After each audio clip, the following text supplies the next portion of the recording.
नाम जपना शुरू कर दो, नया जन्म हो जाएगा।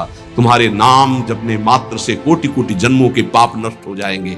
ಏನಿದು ನಾಮಜಪ ಚಾಂಟಿಂಗ್? ನಾನು ಚಾಂಟಿಂಗ್ನ ಶುರು ಮಾಡಿದ್ರೆ ಸ್ಮೋಕಿಂಗ್ನ ಬಿಡ್ಬೇಕಾ, ಮಾಂಸ ಸೇವನೆ ಮಾಡೋದನ್ನ ಬಿಡ್ಬೇಕಾ, ಕುತ್ಕೊಂಡು ಯಾವ್ದಾದ್ರು ಆಸನದಲ್ಲಿ ಮಾಡ್ಬೇಕಾ, ಕಣ್ಮುಚ್ಚಿ ಮಾಡ್ಬೇಕಾ, ಕಣ್ ತೆಗೆದು ಮಾಡ್ಬೇಕಾ, ಯಾವ ಟೈಮಲ್ಲಿ ಮಾಡ್ಬೇಕು, ಹೇಗ್ ಮಾಡ್ಬೇಕು, ಕೌಂಟ್ ಮಾಡ್ದೇನೆ ಮಾಡ್ಬೋದಾ? ಈ ತರ ಪ್ರಶ್ನೆಗಳು ನಿಮ್ಮ ಹತ್ರ ಇದ್ರೆ ಈ ವಿಡಿಯೋ ಸಂಪೂರ್ಣವಾಗಿ ನಿಮಗೆ ಆನ್ಸರ್ ಮಾಡುತ್ತೆ. ನಿಮ್ಗೆ ನಾಮಜಪದ ಬಗ್ಗೆ ಒಂದು ಡೌಟ್ ಬರ್ದಿರೋ ಹಾಗೆ ಈ ವಿಡಿಯೋದಲ್ಲಿ ಕವರ್ ಮಾಡ್ತಾ ಹೋಗ್ತೀನಿ. ಒಂದು ಪಾಯಿಂಟ್ ಕೂಡ ಸ್ಕಿಪ್ ಮಾಡಬೇಡಿ, ಯಾಕಂತಂದ್ರೆ ಎಲ್ಲದೂ ಕೂಡ ಕನೆಕ್ಟೆಡ್ ಆಗಿದೆ.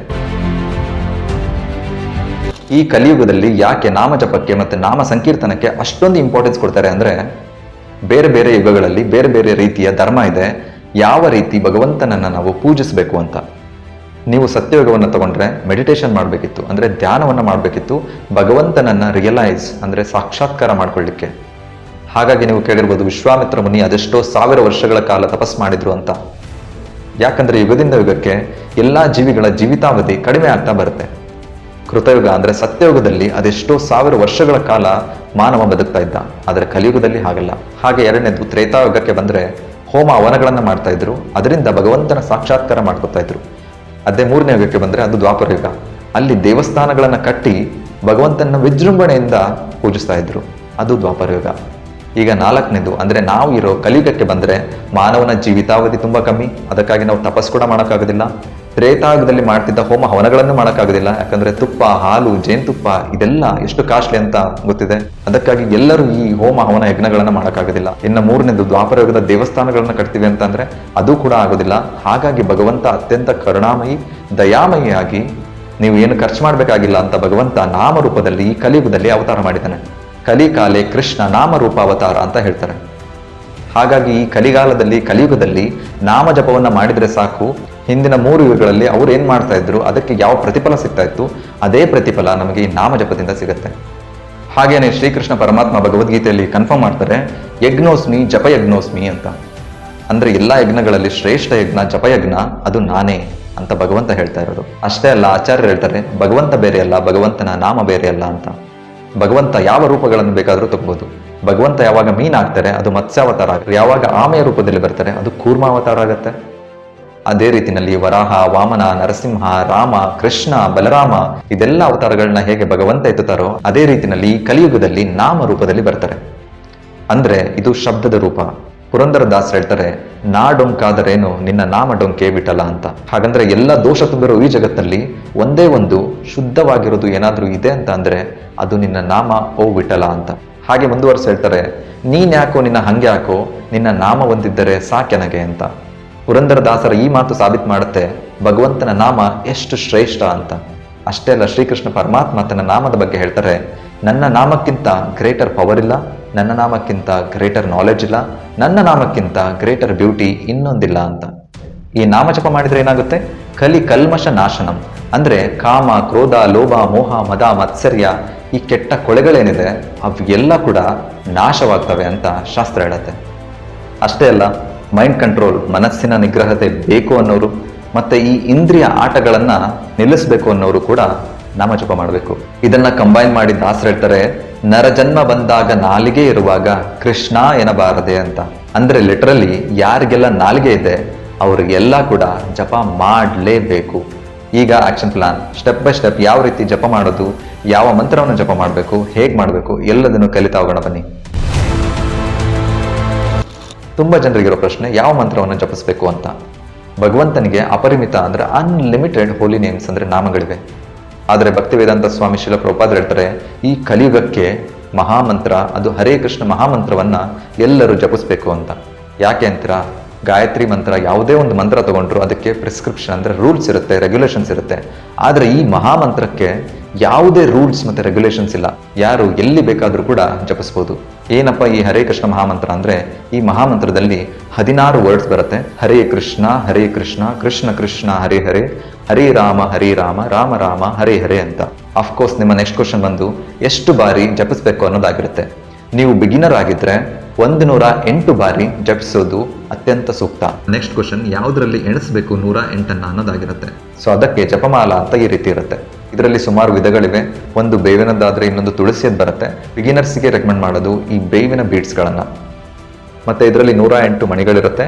ಅದಾದ ಮೇಲೆ ಒಂದು ಎಕ್ಸ್ಟ್ರಾ ಮಣಿ ಇರುತ್ತೆ, ಅದು ಬಂದು ಕೃಷ್ಣ ಬೀಡ್ ಅಂತ. ಸೊ ಇದರ ಮೇಲೆ ನಾವು ಹೇಗೆ ಜಪ ಮಾಡಬೇಕು ಅಂತಂದ್ರೆ ವೆರಿ ಸಿಂಪಲ್. ಈ ಕೃಷ್ಣ ಬೀಡ್ ಅನ್ನೋದು ಎಕ್ಸ್ಟ್ರಾ ಬೀಡ್ ಇದೆಯಲ್ಲ, ಇದರ ಮೇಲೆ ನಾವು ಬಂದು 5 ಪರ್ಸನಾಲಿಟಿಗಳ ನೇಮ್ ಹೇಳ್ತೀವಿ. ಅದಕ್ಕೆ ನಾವು ಪಂಚತತ್ವ ಮಂತ್ರ ಅಂತ ಕೂಡ ಕರಿತೀವಿ. ಪಂಚತತ್ವ ಮಂತ್ರ ಬಂದು ಜಯ ಶ್ರೀ ಕೃಷ್ಣ ಚೈತನ್ಯ ಪ್ರಭು ನಿತ್ಯಾನಂದ ಶ್ರೀ ಅದ್ವೈತ ಗದಾಧರ ಶ್ರೀವಾಸಾದಿ ಗೌರ ಭಕ್ತವೃಂದ ಅಂತ. ಇದನ್ನ ನಾವು 108 ಸಲ ಹರೇ ಕೃಷ್ಣ ಮಂತ್ರವನ್ನ ಹೇಳೋದಕ್ಕಿಂತ ಮುಂಚೆ ಒಂದು ಸಲ ಹೇಳಿ ಆಮೇಲೆ ಸ್ಟಾರ್ಟ್ ಮಾಡ್ತೀವಿ. ಯಾರಿದು ಈ 5 ಪರ್ಸನಾಲಿಟೀಸ್ ಪಂಚತತ್ವ ಅಂತ ಕೇಳಿದ್ರೆ ಅದರಲ್ಲಿ ಒಬ್ರು ಬಂದು ಚೈತನ್ಯ ಮಹಾಪ್ರಭು ಅಂತ. ಅವರು ನನ್ನದರ್ ದನ್ ಕೃಷ್ಣ. ಮತ್ತೆ ರಿಯಲಿ ನೋಡಿದ್ರೆ ಈ ಹರೇ ಕೃಷ್ಣ ಮಹಾಮಂತ್ರವನ್ನ ಅತ್ಯಂತ ಪಾಮರನಿಗೂ ಕೊಟ್ಟು ಉದ್ಧಾರ ಮಾಡಿದವರು. ಯಾಕೆ ಈ ಪಂಚತತ್ವ ಮಂತ್ರನ ನಾವು ಹೇಳ್ತೀವಿ ಅಂತ ಅಂದ್ರೆ, ನಾವು ಯಾವಾಗ ಈ ಹರೇ ಕೃಷ್ಣ ಮಹಾಮಂತ್ರವನ್ನ ಚಾಂಟ್ ಮಾಡ್ತೀವಿ ಆಗ ಕೃಷ್ಣನೇ ಶಬ್ದಾವತಾರದಲ್ಲಿ ನಮ್ಮ ನಾಲಿಗೆಯ ಮೇಲೆ ಬಂದಿರ್ತಾನೆ. ಆ ಸಮಯದಲ್ಲಿ ನಾವು ಕರೆಕ್ಟಾಗಿ ಕೃಷ್ಣನನ್ನ ರಿಸೀವ್ ಮಾಡ್ಕೋಬೇಕು ಅಂದ್ರೆ ಪರ್ಫೆಕ್ಟ್ಲಿ ಆ ನಾಮವನ್ನ ನಾವು ಕೇಳಿಸ್ಕೋಬೇಕು. ನಾವು ಕೇಳಿಸ್ಕೊಳ್ಳಿಲ್ಲ ಅಂತಂದ್ರೆ ಅದು ಡಿಸ್ರೆಸ್ಪೆಕ್ಟ್ ಆಗುತ್ತೆ. ಸೊ ಈ ತರ ಅಪಚಾರಗಳನ್ನ ನಾವು ಜಪ ಮಾಡ್ಬೇಕಾದ್ರೆ ಮಾಡ್ತೀವಿ. ಹಾಗಾಗಿ ಈ 5 ಪರ್ಸನಾಲಿಟೀಸ್ ಕೃಷ್ಣನಿಗೆ ತುಂಬಾ ಹತ್ತಿರವಾಗಿರೋದ್ರಿಂದ ಅವರು ನಾವು ಮಾಡೋ ಈ ಅಪಚಾರವನ್ನೆಲ್ಲ ಕ್ಷಮಿಸ್ತಾರೆ. ಸೊ ಹಾಗಾಗಿ ನಾವು ಮೊದಲೇ ಕ್ಷಮೆ ಕೇಳಿ ಹರೇ ಕೃಷ್ಣ ಮಹಾಮಂತ್ರವನ್ನ ಸ್ಟಾರ್ಟ್ ಮಾಡ್ತೀವಿ. ನೆಕ್ಸ್ಟ್ ಬಂದು ಗೊತ್ತೇ ಇದೆ, ಒಂದೊಂದು ಬೀಡ್ ಅಂದ್ರೆ ಒಂದೊಂದು ಮಣಿಯ ಮೇಲೆ ಹರೇ ಕೃಷ್ಣ ಮಂತ್ರವನ್ನ ಒಂದೊಂದು ಸಾಲಿ ಹೇಳ್ತಾ ಹೋಗ್ಬೇಕು. ನೀವು ಜಪ ಮಾಡ್ತಾ ಮಾಡ್ತಾ ಕೊನೆಯ ಮಣಿಯನ್ನ ಮುಟ್ಟಿದ್ರಿ ಅಂತ ಅಂದ್ರೆ ಒಂದು ರೌಂಡ್ ಅಂದ್ರೆ ಒಂದು ಮಾಲ ನಿಮ್ದು ಕಂಪ್ಲೀಟ್ ಆಯ್ತು ಅಂತ ಅರ್ಥ. ಮತ್ತೆ ನೀವು ಬಿಗಿನರ್ ಆಗಿದ್ದು ಒಂದು ರೌಂಡಿಗೆ ಕಂಫರ್ಟಬಲ್ ಆದ್ರಿ ಅಂತ ಅಂದ್ರೆ ನೀವು 2ನೇ ರೌಂಡ್ನು ಕೂಡ ಗ್ರಾಜುಯಲಿ ಸ್ಟಾರ್ಟ್ ಮಾಡ್ಬೋದು ದಿನೇ ದಿನೇ. ಆಗ ಈ ಕೊನೆಯ ಮಣಿಯನ್ನ ಮುಟ್ಟಿದ್ಮೇಲೆ ನೆಕ್ಸ್ಟ್ ಮತ್ತೆ ನೀವು ಜಯ ಶ್ರೀ ಕೃಷ್ಣ ಚೈತನ್ಯ ಅಂತ ಪಂಚತತ್ವ ಮಂತ್ರವನ್ನ ಹೇಳಿ ಮತ್ತೆ ಇನ್ನೊಂದು ರೌಂಡ್ ಸ್ಟಾರ್ಟ್ ಮಾಡ್ತೀರಾ. ಹೀಗೆ ಸುಮಾರು ಭಕ್ತರು 2 ಮಾಲ 4 ಮಾಲ 6 ಮಾಲ 10 ಮಾಲ ಹೀಗೆ 16 ಮಾಲ ತನಕ ಮಾಡ್ತಾರೆ ಡೈಲಿ. ಮತ್ತೆ ನಿಮ್ಮ ಇನ್ನೊಂದು ಕ್ವಶನ್ ಬರುತ್ತೆ, ಈ ಬೆಳ್ಳ ಯಾಕೆ ನೀವು ಯೂಸ್ ಮಾಡ್ತಿಲ್ಲ ಅಂತ. ಇದು ಅಹಂಕಾರದ ಸಂಕೇತ. ನಾವು ಯಾವಾಗ್ಲೂ ನೀನ್ ಮಾಡಿದೆ ಅಂತ ತೋರಿಸ್ತೀವಿ. ಹಾಗಾಗಿ ಈ ಬೆರಳನ್ನ ನಾವು ಯೂಸ್ ಮಾಡೋದಿಲ್ಲ. ಹಾಗೆ ಚೈತನ್ಯ ಮಹಾಪ್ರಭುಗಳು ಹೇಳ್ತಾರೆ ನಮ್ಮ ಮೂಡ್ ಚಾಂಟಿಂಗ್ ಮಾಡ್ಬೇಕಾದ್ರೆ ಯಾವ ರೀತಿ ಇರಬೇಕು ಅಂತ. ಅವ್ರು ಹೇಳ್ತಾರೆ, ತೃಣಾದಪಿ ಸುನಿಚೇನ ತರುರಪಿ ಸಹಿಷ್ಣುನ ಅಮಾನಿನ ಮಾನದಿನ ಕೀರ್ತನೀಯ ಸದಾ ಹರಿಹಿ ಅಂತ. ಹಾಗಂದ್ರೆ ಒಂದು ಹುಲ್ಲು ಕಡ್ಡಿಗಿಂತ ನಮ್ರತೆಯಿಂದ ಇರಬೇಕು ಮತ್ತೆ ಅತ್ಯಂತ ಸಹಿಷ್ಣುಗಳಾಗಿರ್ಬೇಕು ಅಂತ. ಉದಾಹರಣೆ ಕೊಡ್ತಾರೆ, ಯಾವಾಗ ಹುಲ್ಲಿನ ಮೇಲೆ ನೀವು ಕಾಲಿಡ್ತೀರಾ ಅದು ನಿಮ್ಮ ಮೇಲೆ ಪ್ರೊಟೆಸ್ಟ್ ಮಾಡೋದಿಲ್ಲ, ಹೋರಾಟ ಮಾಡೋದಿಲ್ಲ, ಅದು ಮತ್ತೆ ಎದ್ದೆತ್ಕೊಳ್ಳುತ್ತೆ.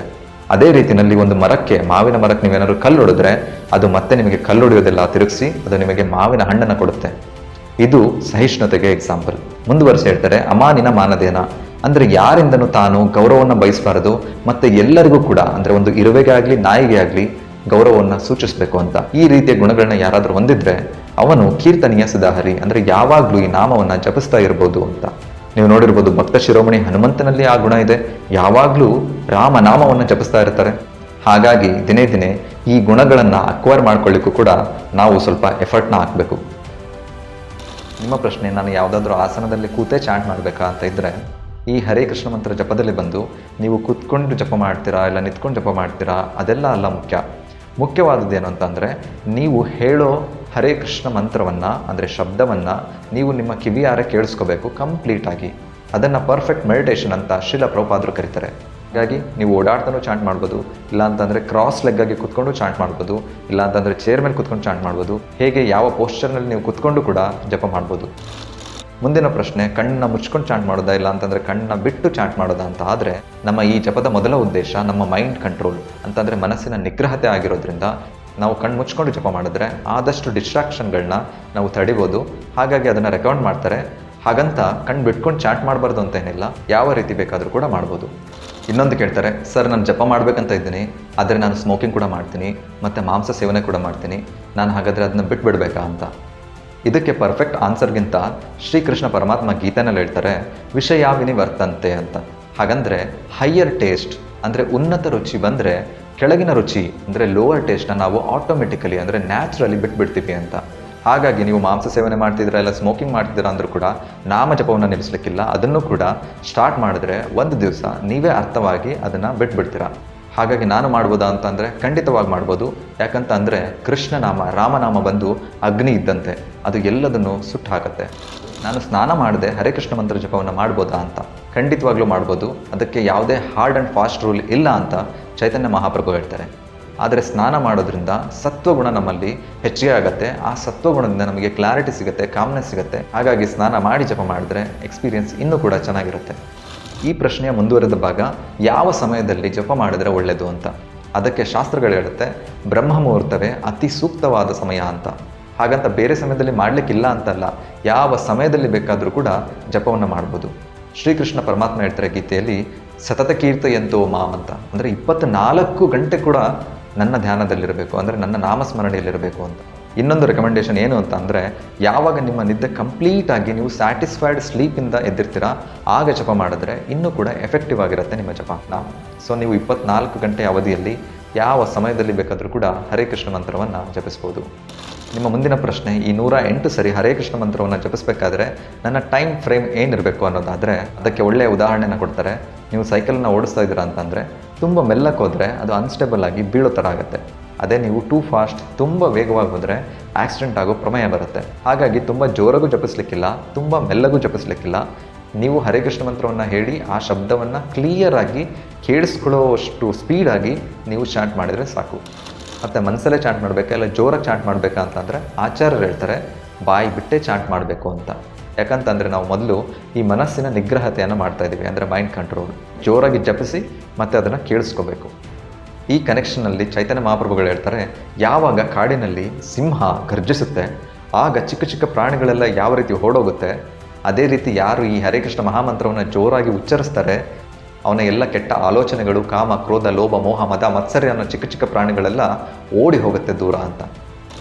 ಮತ್ತೊಂದು ಕ್ವಶನ್ ಬರುತ್ತೆ, ನಾನು ಜಪ ಮಾಡಬೇಕಾದ್ರೆ ನಾನು ಏನಾದರೂ ಥಿಂಕ್ ಮಾಡಬೇಕಾ, ಇಲ್ಲಾಂತಂದರೆ ನಾನೇನಾದರೂ ಇಮ್ಯಾಜಿನ್ ಮಾಡ್ಕೋಬೇಕಾ, ವಿಜುವಲೈಸ್ ಮಾಡಬೇಕಾ ಅಂತ. ಇದಕ್ಕೆ ಶ್ರೀಲ ಪ್ರಭುಪಾದರು ಹೇಳ್ತಾರೆ, ಮೇನ್ ಅಟೆನ್ಷನ್ ನಮ್ಮದು ಶಬ್ದವನ್ನು ಉಚ್ಚರಿಸಿ ಕೇಳಿಸ್ಕೊಳ್ಳೋದ್ರಲ್ಲಿರಬೇಕು ಅಂತ. ಹಾಗಾಗಿ ಜಪದ ಮಧ್ಯೆ ನಾವು ಏನು ಥಿಂಕ್ ಮಾಡೋ ಅವಶ್ಯಕತೆ ಇಲ್ಲ, ವಿಜುವಲೈಸ್ ಮಾಡೋ ಅವಶ್ಯಕತೆ ಇಲ್ಲ, ಅಥವಾ ಇಮ್ಯಾಜಿನ್ ಕೂಡ ಮಾಡೋ ಅವಶ್ಯಕತೆ ಇಲ್ಲ. ಪ್ರಾಸೆಸ್ ಬಂದು ವೆರಿ ಸಿಂಪಲ್. ನೀವು ಈ ಶಬ್ದವನ್ನು ಉಚ್ಚರಿಸಬೇಕು ಮತ್ತು ಅದೇ ಶಬ್ದವನ್ನು ಕ್ಲೀನ್ ಆ್ಯಂಡ್ ಕ್ಲಿಯರಾಗಿ ಕೇಳಿಸ್ಕೋಬೇಕು ಅಷ್ಟೇ. ಇನ್ನೊಂದು ಕ್ವಶನ್ ಇದೆ, ನಮ್ಮ ಮನೇಲಿ ಶ್ರಾದ್ದ ಇದೆ, ಡೆತ್ ಆಗಿದ್ದಾರೆ, ತೀರ್ಕೊಂಡಿದ್ದಾರೆ, ನಾನು ಚಾಂಟ್ ಮಾಡ್ಬೋದಾ ಅಂತ. ಶ್ರೀ ಚೈತನ್ಯ ಮಹಾಪ್ರಭುವಿನ ಶಿಕ್ಷಾಷ್ಟಕದ ಪ್ರಕಾರ ಈ ಚಾಂಟಿಂಗ್ ಅಥವಾ ಜಪಕ್ಕೆ ಯಾವುದೇ ಹಾರ್ಡ್ ಆ್ಯಂಡ್ ಫಾಸ್ಟ್ ರೂಲ್ ಇಲ್ಲ.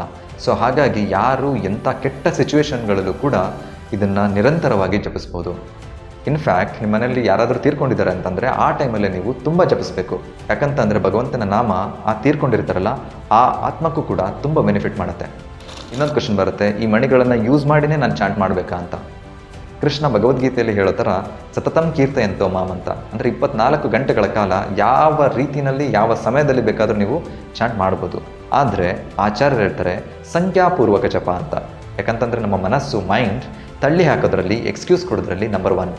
ಸೊ ಅದು ನಮ್ಮನ್ನು ಕನ್ವಿನ್ಸ್ ಮಾಡಿಬಿಡುತ್ತೆ, ಇವತ್ತು ಮಾಡಬೇಡ ನಾಳೆ ಮಾಡೋಣ ಅಂತ. ಆಮೇಲೆ ನಾಳೆ ಕನ್ವಿನ್ಸ್ ಮಾಡುತ್ತೆ, ನಾಳೆ ಮಾಡಬೇಡ ನಾಡಿದ್ದು ಮಾಡೋಣ ಅಂತ. ಸೊ ಹೀಗಾಗಿ ಸಂಖ್ಯಾಪೂರ್ವಕ ಜಪ ಅಂದರೆ ಫಿಕ್ಸ್ಡ್ ನಂಬರ್ ಆಫ್ ರೌಂಡ್ಸ್, ಅಂದರೆ ಕಮಿಟೆಡ್ ರೌಂಡ್ಸ್ನ ನಾವು ಮಾಡಿಬಿಟ್ಟು ಅದಾದಮೇಲೆ ನೀವು ಈ ಜಪ ಬೀಟ್ಸ್ ಇಲ್ಲದ ಹಾಗೆ ಎಷ್ಟು ಸಾರಿ ಬೇಕಾದರೂ ಹೇಳ್ಕೊಬೋದು. ಆದರೆ ಕಮಿಟೆಡ್ ರೌಂಡ್ಸ್ನ ನೀವು ಪೂರ್ತಿ ಮಾಡಿದ್ಮೇಲೆ, ಎಕ್ಸಾಂಪಲ್ ಉದಾಹರಣೆಗೆ ನೀವು 1 ರೌಂಡಿಗೆ ಕಮಿಟೆಡ್ ಆಗಿದ್ರಿ ಅಂತಂದರೆ 1 ರೌಂಡ್ 108 ಸಲ ಜಪ ಮಾಡಿ ಆಮೇಲೆ ನೀವು ಎಷ್ಟು ಸಲ ಬೇಕಾದರೂ ಈ ಜಪಮಣಿ ಇಲ್ಲದ ಹಾಗೆ ನೀವು ಚಾಂಟ್ ಅಂದರೆ ಜಪ ಮಾಡ್ಬೋದು. ಒಂದೊಂದು ಸಲ ಭಕ್ತರು ಈ ಥರ ಚಾಂಟಿಂಗ್ ಬ್ಯಾಗ್ನ ಯೂಸ್ ಮಾಡಿ ಚಾಂಟ್ ಮಾಡೋದನ್ನು ನೋಡಿರ್ತೀರ. ಅವಾಗ ನಿಮಗೆ ಆಶ್ಚರ್ಯ ಅನಿಸಿರುತ್ತೆ, ಈ ಥರ ಮಾಲದ ಮೇಲೆ ನಾವು ಚಾಂಟ್ ಮಾಡಬೇಕು ಅಂದರೂ ಕೂಡ ಈ ಥರ ಬ್ಯಾಗ್ಗಳನ್ನು ಏನಕ್ಕೆ ಯೂಸ್ ಮಾಡ್ತಿದ್ದಾರೆ ಅಂತ. ಯಾಕೆ ಅಂತಂದರೆ ನಾವು ಜಪ ಮಾಡಿದ್ಮೇಲೆ ಈ ಮಾಲೆಯನ್ನು ಎಲ್ಲಿ ಬೇಕೋ ಅಲ್ಲಿ ಇಡೋದು ಅಥವಾ ಎಲ್ಲಿ ಬೇಕೋ ಅಲ್ಲಿ ನೇತಾಕೋದು ಮಾಡಿದ್ರೆ ಅದು ಅಪವಿತ್ರ, ಅಂದರೆ ದರ್ಟಿ ಆಗ್ಬೋದು. ಹಾಗಾಗಿ ಅದಕ್ಕೆ ಫಿಕ್ಸ್ಡ್ ಪ್ಲೇಸ್, ಅಂದರೆ ಈ ಬ್ಯಾಗ್ನಲ್ಲಿ ಇಟ್ಟರೆ ಈ ಬ್ಯಾಗ್ ಬೇಕಿದ್ರೆ ಕೊಳೆ ಆದರೆ ನಾವು ತೊಳಿಬೋದು. ಸೊ ಹಾಗಾಗಿ ಈ ಬ್ಯಾಗ್ನ ಇಟ್ಕೊಂಡು ಚಾಂಟ್ ಮಾಡ್ತಾರೆ. ಮತ್ತು ಇನ್ನೊಂದು ಕಾರಣ ಏನಪ್ಪ ಅಂತಂದರೆ ಇದರಲ್ಲಿ ಸಾಕ್ಷಿ ಮಾಲ ಅಂತ ಇರುತ್ತೆ. ಅಂದರೆ ತುಂಬ ಜನ ಭಕ್ತರು 2 ಮಾಲೆ, 4, 8, 10, 16 ಮಾಲೆಗಳ ತನಕ ಮಾಡ್ತಾ ಇರ್ತಾರೆ.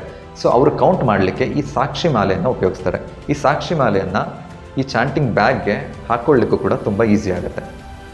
ನೀವು ಯಾವಾಗ ಈ ಮಂತ್ರ ಜಪವನ್ನು ಸ್ಟಾರ್ಟ್ ಮಾಡ್ತೀರಾ ಆವಾಗ ನಿಮಗೆ ಅನಿಸುತ್ತೆ ನನ್ನ ಮನಸ್ಸು ನನ್ನ ಕಂಟ್ರೋಲಲ್ಲೇ ಇಲ್ಲ, ನಾನು ಜಪ ಮಾಡಬೇಕಾದ್ರೂ ಕೂಡ ಮಂಗ ಟೊಂಗೆಯಿಂದ ಟೊಂಗೆಗೆ ಹಾರೋ ಹಾಗೆ ನನ್ನ ಮನಸ್ಸು ಈ ಕಡೆಯಿಂದ ಆ ಕಡೆ ಹೋಗ್ತಾನೆ ಇದೆಯಲ್ಲ, ಏನಿದು ಅಂತ.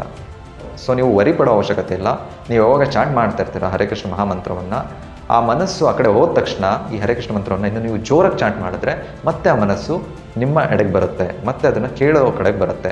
ಸೊ ಹೀಗೆ ನೀವು ಮತ್ತೆ ಮನಸ್ಸನ್ನು ಹಿಡಿತಕ್ಕೆ ತಗೋಬೋದು. ಇಷ್ಟೆಲ್ಲ ಹೇಳಿದ್ಮೇಲೂ ನಾನು ಸೈಂಟಿಫಿಕಲಿ ಅರ್ಥ ಮಾಡ್ಕೋಬೇಕು ಅಂತಾರೆ. ಬನ್ನಿ ಸೈಂಟಿಫಿಕಲಿ ಹೇಗೆ ವರ್ಕ್ ಆಗುತ್ತೆ ಮಂತ್ರ ಅಂತ ನೋಡೋಣ.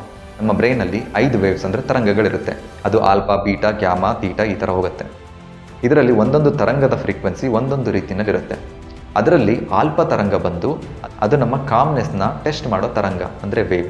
ಎಲೆಕ್ಟ್ರೋ ಎನ್ಸೆಫಲೋಗ್ರಾಮ್ ಅನ್ನೋ ಮಷಿನ್ ಇದೆ, ಅದನ್ನು ನಮ್ಮ ತಲೆಗೆ ಅಡ್ಜಸ್ಟ್ ಮಾಡಿಬಿಟ್ಟು ಅದರಿಂದ ನಾವು ರೀಡಿಂಗ್ಸ್ನ ತೊಗೊಂಡ್ರೆ ಆಲ್ಫಾ ಎಷ್ಟಿದೆ ಅನ್ನೋದ್ರ ಮೂಲಕ ನಮ್ಮ ಕಾಮ್ನೆಸ್ ಎಷ್ಟಿದೆ ಅಂತ ನಾವು ಅರ್ಥ ಮಾಡ್ಕೋಬೋದು. ಹೀಗೆ ಒಂದು ಎಕ್ಸ್ಪೆರಿಮೆಂಟ್ ನಡೆಯುತ್ತೆ. ಜಪ ಮಾಡೋ ಮೊದಲು ಆಲ್ಫಾ ತರಂಗ ಅಂದರೆ ಈ ಆಲ್ಫಾ ವೇವ್ನ ರೀಡಿಂಗ್ಸ್ನ ಎಲೆಕ್ಟ್ರೋಎನ್ಸೆಫಾಲೋಗ್ರಾಮ್ ಮಷಿನಿಂದ ತಗೋತಾರೆ. ಅದಾದಮೇಲೆ ಹರೇ ಕೃಷ್ಣ ಮಹಾಮಂತ್ರದ ಜಪವನ್ನು 10 ನಿಮಿಷ ಮಾಡಿಸ್ತಾರೆ. ಜಪದ ನಂತರ ಕೂಡ ಅದರ ರೀಡಿಂಗ್ಸ್ನ ತಗೋತಾರೆ. ಆಮೇಲೆ ಎರಡನ್ನೂ ಕಂಪೇರ್ ಮಾಡಿ ನೋಡ್ತಾರೆ. ಆಲ್ಫಾ ತರಂಗ ಹೆಚ್ಚಿಗೆ ಆಗ್ತಾ ಇರೋದು ಅವರಿಗೆ ಕಾಣಿಸುತ್ತೆ. ಹಾಗಂದರೆ ವ್ಯಕ್ತಿಯ ಕಾಮ್ನೆಸ್ ಇನ್ಕ್ರೀಸ್ ಆಗ್ತಾ ಇರೋದು ಗೊತ್ತಾಗುತ್ತೆ. ಸೊ ಹೀಗೆ ಶಬ್ದ ನಮ್ಮ ಮೆದುಳಿನ ಮೇಲೆ ತುಂಬ ಪರಿಣಾಮವನ್ನು ಬೀರುತ್ತೆ.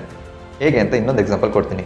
ಯಾರಾದರೂ ಅರ್ಚ್ಕೊಳ್ಳೋ ಸೌಂಡ್ ಇಲ್ಲ ಅಂತಂದರೆ ಒಂದು ಹಾರರ್ ಸೌಂಡ್ ನೀವೇನಾದರೂ ಕೇಳಿದ್ರಿ ಅಂತಂದರೆ ನಿಮಗೆ ಇಮಿಡಿಯೇಟ್ಲಿ ಭಯ ಆಗುತ್ತೆ. ಅಂತಂದರೆ ಭಯದ ಎಮೋಷನ್ ನಿಮಗೆ ಬರುತ್ತೆ. ಅಂದರೆ ಯಾವುದರಿಂದ ಬರ್ತಾ ಇರೋದು? ಆ ಅರ್ಚಿಕೊಳ್ಳೋ ಶಬ್ದದಿಂದ ನಿಮಗೆ ಆ ಎಮೋಷನ್ ಬರ್ತಾ ಇದೆ. ಅದೇ ರೀತಿಯಲ್ಲಿ ನೀವೇನಾದರೂ ಟ್ರಾಫಿಕ್ ಸೌಂಡಲ್ಲಿ ಸಿಗೆ ಬಿದ್ದಿದ್ದೀರಾ ಅಂತಂದರೆ ಅವಾಗ ನಿಮಗೆ ಒಂಥರ ಇರಿಟೇಷನ್ ಸ್ಟಾರ್ಟ್ ಆಗುತ್ತೆ.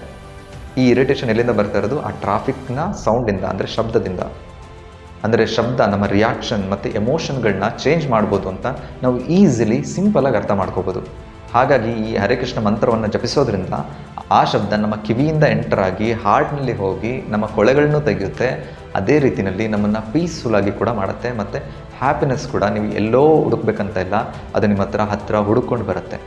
ನಿಮಗೆ ಈ ವಿಡಿಯೋ ಜಪವನ್ನು ಮಾಡಲಿಕ್ಕೆ ಹೆಲ್ಪ್ ಆಗಿದೆ ಅಂತ ಅನ್ಕೋತೀನಿ. ಹಾಗೆ ನೀವು ಬಿಗಿನರ್ ಆಗಿದ್ದರೆ ಒಂದು ರೌಂಡ್ನ ನೀವು ಡೈಲಿ ಮಾಡಬೇಕು ಅಂತ ಅಂದ್ಕೊಂಡಿದ್ರೆ ಕಮೆಂಟ್ ಸೆಕ್ಷನಲ್ಲಿ ಕಮೆಂಟ್ ಮಾಡಿ.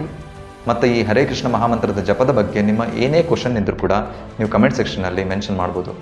ಹಾಗೆ ನಿಮಗೆ ಯಾವ ಗೊತ್ತಿಲ್ಲದ ಇನ್ಫಾರ್ಮೇಷನ್ ಈ ವಿಡಿಯೋಯಿಂದ ಗೊತ್ತಾಯಿತು ಅನ್ನೋದನ್ನು ಕೂಡ ಕಮೆಂಟ್ ಸೆಕ್ಷನಲ್ಲಿ ಮೆನ್ಷನ್ ಮಾಡಿ. ಹಾಗೆ ನಿಮಗೆ ಈ ವಿಡಿಯೋ ಯಾವ ಥರ ಹೆಲ್ಪ್ ಆಯಿತು ಅನ್ನೋದನ್ನು ಕೂಡ ಕಮೆಂಟ್ ಸೆಕ್ಷನಲ್ಲಿ ಕಮೆಂಟ್ ಮಾಡಿ. ಫ್ರೆಂಡ್, ಬೆಸ್ಟ್ ಫ್ರೆಂಡ್ ಯಾರೇ ಆಗಿರಲಿ ಅವರಿಗೂ ಕೂಡ ಶೇರ್ ಮಾಡಿ, ಅವರಿಗೂ ಹೇಳಿ ಜಪವನ್ನು ಸ್ಟಾರ್ಟ್ ಮಾಡಿ ಅಂತ. Thank you for watching. Subscribe for more. Hare Krishna.